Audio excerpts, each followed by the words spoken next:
la CAF n'est pas juste bonne à prendre notre argent ou à nous en donner. Elle a aussi une part de soutien aux familles. Et j'ai découvert sur Internet que sur son site, il y a une rubrique soutien à la parentalité où les parents peuvent avoir accès à une liste de structures de soutien à la parentalité, me semble-t-il. La PMI, protection maternelle et infantile, peut faire le suivi de grossesse, le suivi de bébé après l'accouchement, et parfois certaines PMI font des ateliers de groupe.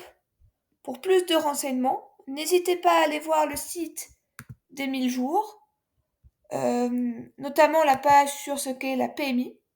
Je vous ai mis le lien en description. Un LAP, lieu d'accueil enfants-parents, est une structure qui accueille les enfants de moins de 6 ans avec leurs parents, grands-parents, en tout cas un accompagnateur. Dans ces lieux, les enfants peuvent jouer avec d'autres selon des ateliers, des choses mises en place. Et ça permet aux accompagnateurs, donc parents, famille, de se rencontrer entre eux, donc d'avoir du lien social, de parler de ce qu'ils vivent dans leur parentalité, dans leur grand-parentalité par exemple. Et ça leur permet aussi de discuter avec des professionnels très souvent qualifiés qui font ce qu'on appelle donc du soutien à la parentalité.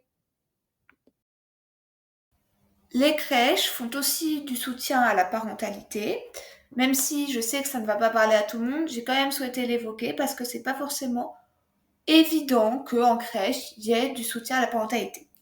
En fait, en crèche, les professionnels accueillent les enfants en lien avec leur famille, c'est très important. Nous n'accueillons pas uniquement les enfants sans prendre compte de ce qui se passe à la maison.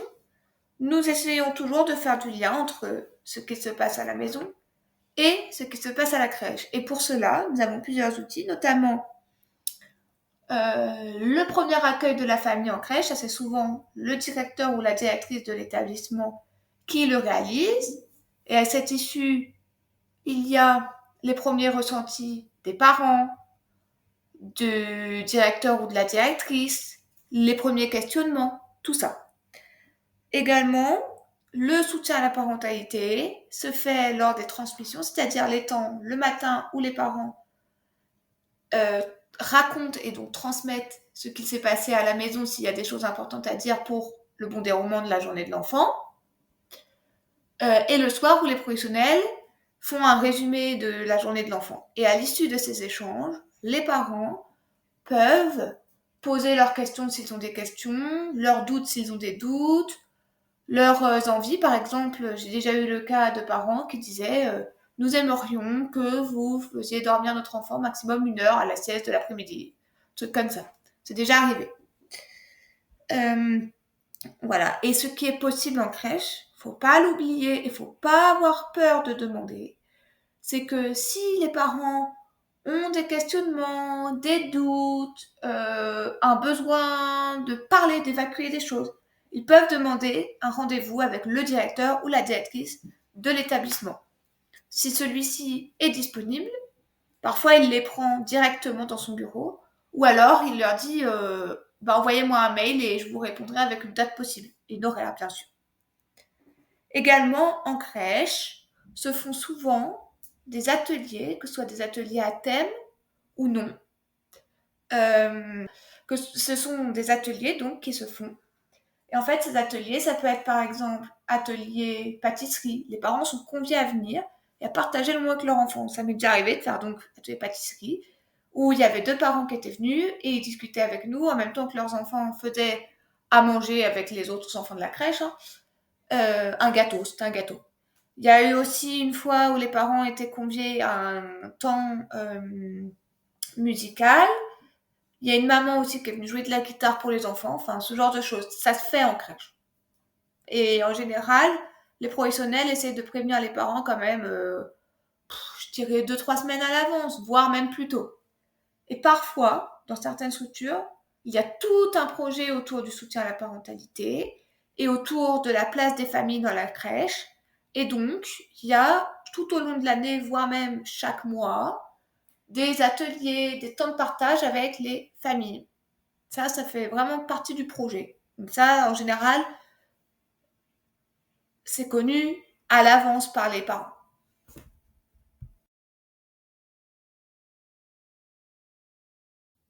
Les cafés des parents, moments de partage entre parents et professionnels, ce sont des moments qui peuvent avoir lieu en crèche, en lieu d'accueil enfants-parents, dans d'autres structures. Je ne sais pas s'il y a des associations qui font particulièrement des cafés des parents ou des mairies qui en proposent, j'en ai aucune idée. En tout cas, moi, j'en connais en crèche. Ce sont des moments, donc, comme je l'ai dit, de partage entre les parents et les professionnels. Ça peut être à thème ou non. Et en fait, ces moments, c'est comme ça s'appelle, des cafés. C'est-à-dire qu'il y a à disposition des familles et puis des pros aussi, bien entendu, à manger et à boire, voire même parfois que à boire. Et en fait, tout ça, ces éléments à disposition, ce sont des prétextes pour discuter avec les familles. Et que les familles discutent aussi entre elles et se rencontrent. Ça peut être en matinée, en journée, le soir. Et dans la crèche où j'ai travaillé dernièrement, il y avait eu en place des cafés des parents où les parents étaient complètement autonomes, c'est-à-dire que les professionnels n'y participaient pas. C'était juste pour que les parents puissent discuter entre eux. En gros, à l'entrée de la structure, il y avait un chariot avec à manger, à boire, et ça incitait les parents à rester un petit temps en plus dans la crèche, à discuter entre eux, à se rencontrer.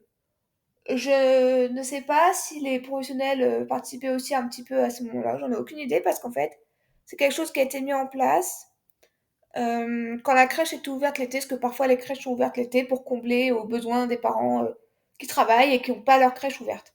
Et donc moi, je travaillais pas à ce moment-là. C'était la directrice qui travaillait et qui nous avait raconté ça. Sur Internet, j'ai trouvé des ateliers sur des thèmes précis. Par exemple, le portage, l'allaitement, ou alors carrément des ateliers avec votre enfant.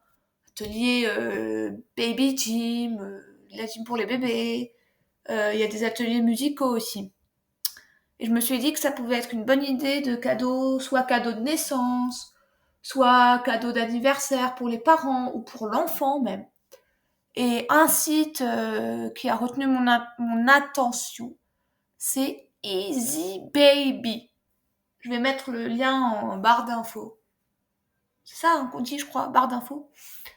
Voilà. Après, si vous voulez vous faire votre propre avis, bah faut aller fouiller sur internet, quoi. Parce que j'avoue que j'y connais rien, j'ai jamais utilisé ce site, hein. C'est juste que je trouvais ça sympa, que je me dis que c'est sympa de le partager. J'ai découvert sur Facebook une personne qui est éducatrice de jeunes enfants, qui a travaillé notamment en crèche avant, je ne sais pas où ailleurs, et qui s'est mise à son compte pour faire du soutien à la parentalité, également de l'accompagnement à la VAE et des formations pour les professionnels, mais ça nous intéresse pas là.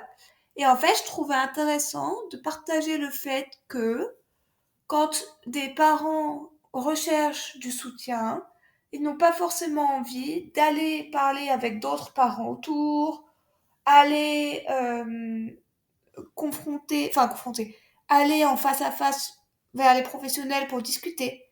Ou alors, tout simplement, ils n'ont pas le temps ou les structures autour de chez eux. Parce que moi, j'habite en ville, mais ceux qui habitent à la campagne, il n'y a pas forcément quelque chose de proche. J'en sais strictement rien, je connais pas la France entière, hein. Cette personne, elle fait des suivis, des accompagnements aux parents à distance, via son ordinateur, je crois. Euh, Bien sûr, en mode caméra, hein. C'est-à-dire qu'ils se parlent entre eux, c'est une visio, quoi. Mais tout de même, ça peut être pratique pour les parents qui n'ont pas de temps ou pas l'envie d'aller se déplacer ailleurs. Et elle s'appelle, comme j'ai marqué, Ebébule. En conclusion, le rôle parental est complexe Et douter de soi, ça n'implique pas d'être un mauvais parent. Les groupes de soutien, conseillers familiaux et ateliers pour parents renforcent les liens sociaux et parents-enfants. Ça offre un espace d'échange où les parents partagent leurs expériences et reçoivent des conseils. Ces ressources, elles améliorent la dynamique familiale et favorisent une communication saine. Et en fait, se tourner vers elles, ça aide à renforcer les compétences parentales et à créer un environnement familial harmonieux. C'est pour ça que j'ai voulu vous parler des services de soutien à la parentalité que je connais ou dont j'ai entendu parler. C'est ici que s'achève ma vidéo. J'espère qu'elle vous a plu. N'hésitez pas en commentaire à raconter vos expériences, si vous connaissez d'autres structures que je n'ai pas mentionnées. Ça peut vous servir à vous et aux autres et être très intéressant.